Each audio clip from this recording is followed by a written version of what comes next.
Hey! Welcome back to Welcome everybody to Views 13, the real people power. Free your mind.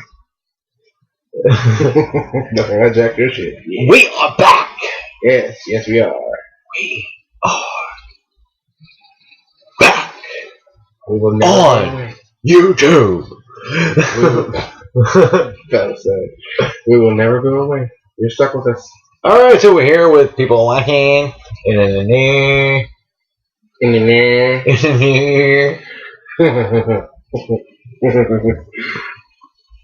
People watching.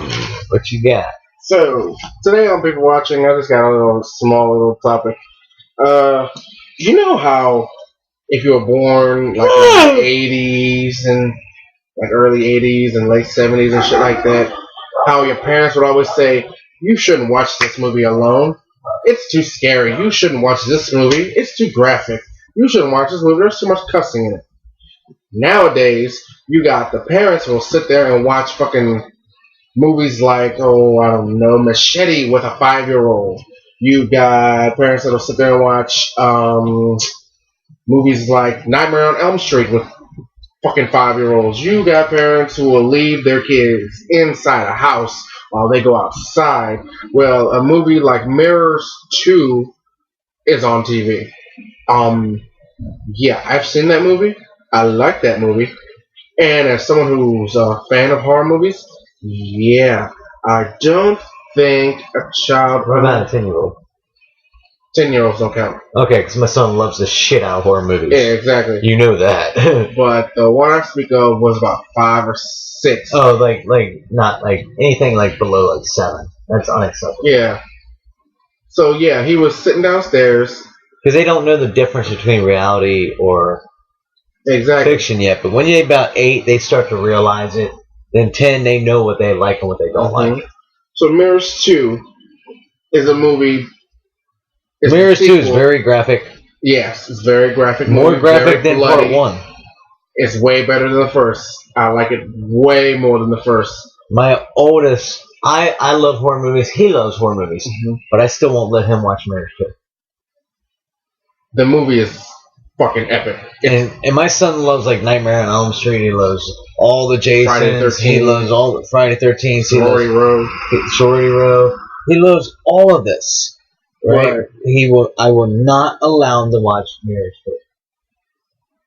There's certain ones he's not allowed to watch. I'm like, okay, this kid is like 5 or 6 watching a movie like Mirrors 2 by himself. Now, say, for instance, you let your child from that age watch a horror movie. Let's say he watches,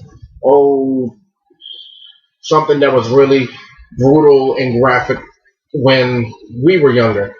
Let me toss in Candyman. Let's say you let a 5 or 6-year-old around that age watch the Candyman.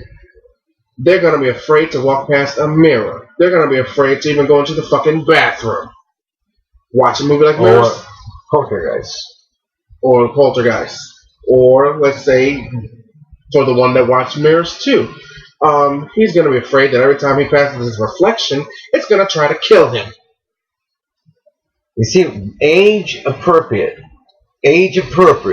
What I did with my kids, they understood it because I taught them what was real, what was fantasy, and what was just fiction. What's not real. Well, fantasy and fiction. Yeah. There's nothing to be afraid of. It's just a movie. You know? And my oldest grabbed the concept real fast, and he loves horror movies. My youngest, he likes certain horror movies. You know? He don't mind the one with serial killers.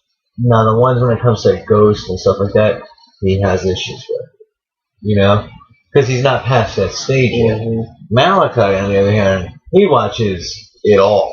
Yeah, he'll even watch that shit when no one's around. He'll pop it in and just watch the movie. You know? It's what he likes, but he's 10 years old. He knows it's not real. But the thing with Malachi is, he would be the one suggesting that, hey, let's watch a scary movie. Yeah. And I would just look at him like, dude, I love you. You know, that's my son. He loves horror movies. You know, but it's, again, like you said, it's age appropriateness.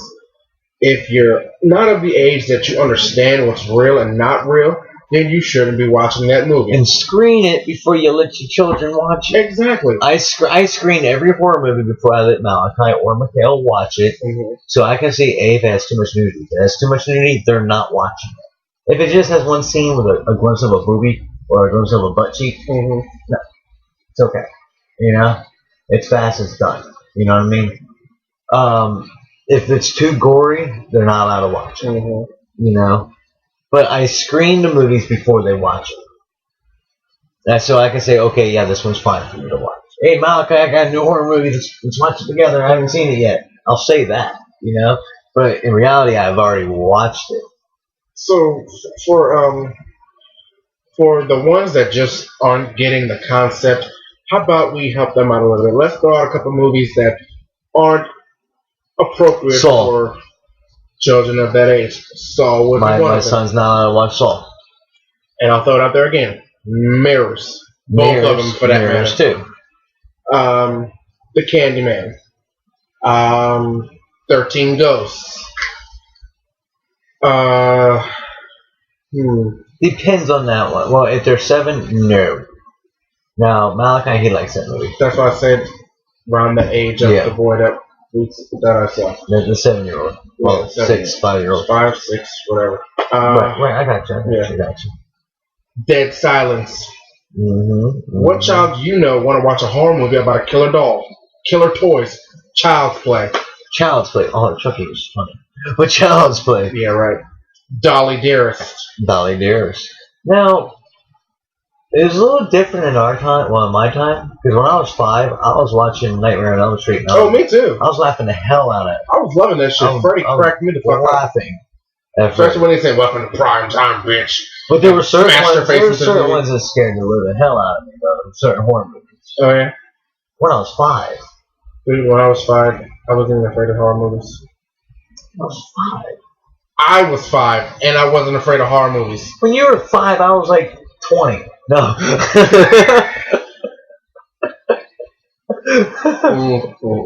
But in any case, there's certain movies you just don't let your kids watch when they're that age. Or you gotta screen them before and be in the room with them to explain that it's not real. Now, if they sneak the movie, that's a different topic altogether. That's not on you, that's them. Or if they order a movie off a pay-per-view and you kick them in the... Oh, fuck that. You order a movie off a pay-per-view, I'm gonna whoop your ass. I'm the one that got paid that goddamn bill. Malachi did that one time. It was Scream 4. Well, Scream 4 was good. He saw Scream 4 and he's like, oh! I was like, how many times did you press that button? 4? You just spent $20 to watch it? Yeah. Nice. He worked it off, though.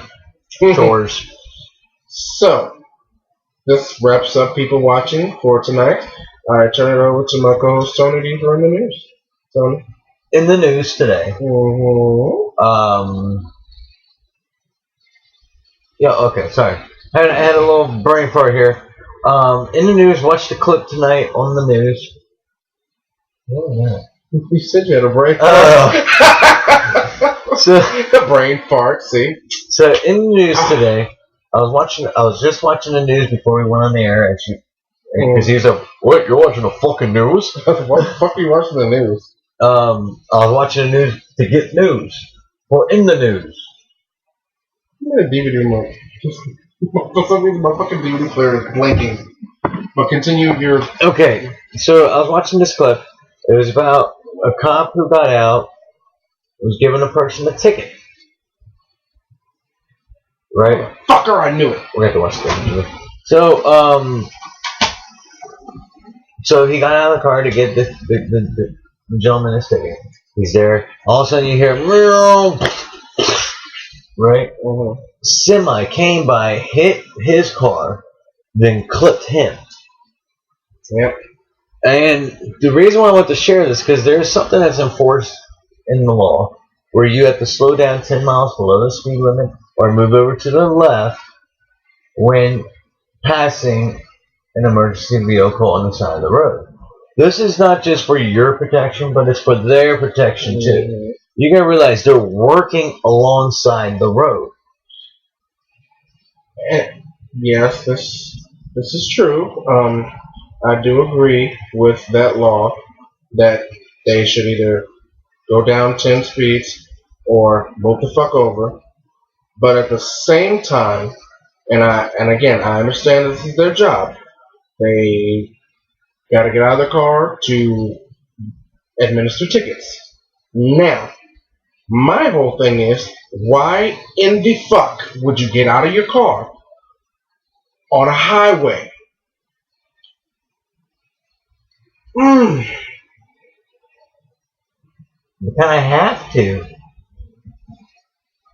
No. So how's the cop going to correct the situation if he doesn't get out of his car on the highway? Well, let's see. For one, they could not get out of the car on the side where there are speeding vehicles. Okay, I agree with that. But you. Here's this part.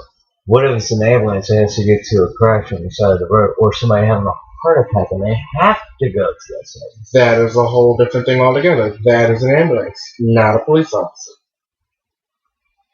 What if there's no other option? We need no other option. I don't know. I'm just trying to make an excuse. Okay. You fail. But I agree. I think when a cop gets a ticket, they should go to the passenger side of the vehicle. But I think the reason why they go to the other side is they have a better view into the vehicle on the driver, on the passengers, and all into the vehicle. So that's why they're taught to do it like that. You see? The driver's side. You can stop somebody from speeding away faster if you're next to the driver's side.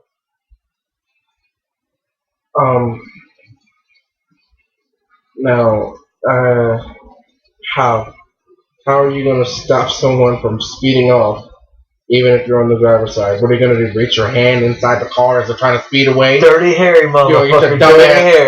Dirty Harry, motherfucker. Get drugged down the highway and road hauled. Now, if you go through the passenger side, you got the same fucking visual as you do from the driver's side. It's just different sides. It's just that now, instead of the driver being in your face this way, you've got the passenger in your face. And you can still clearly see the driver. And you can clearly see the people in the back seat. What is the difference? Left or right? Left or right? Driver, passenger. Driver, passenger. Highway, safe grass. Speeding cars, open space. Safe haven. Here's the thing, though. But even still, I understand what you're saying, real quick. Even still, the semi hit his car, though. This is true. Besides him, he still hit the car. Okay? Well, that was that idiot's fault on that one. Again, that's why they had to speed down or move over. To prevent these things from happening. Yeah, by all means, keep that in effect. Slow down 10 miles per hour or move the fuck over. So yeah, that fucker was at fault. Because number one, he obviously didn't slow down. And two, he didn't move the fuck over. Right. So, on that note, be safe out there. Yeah. Pay attention to what you're doing. And for future reference, if you see a cop ticketing somebody, either move the fuck over to the left lane or slow the fuck down. Have respect because they're doing their job. Ugh. Simple fuckers. Alright, well that wraps up. People watching in the news. We'll be right back with some topics. One or two, maybe.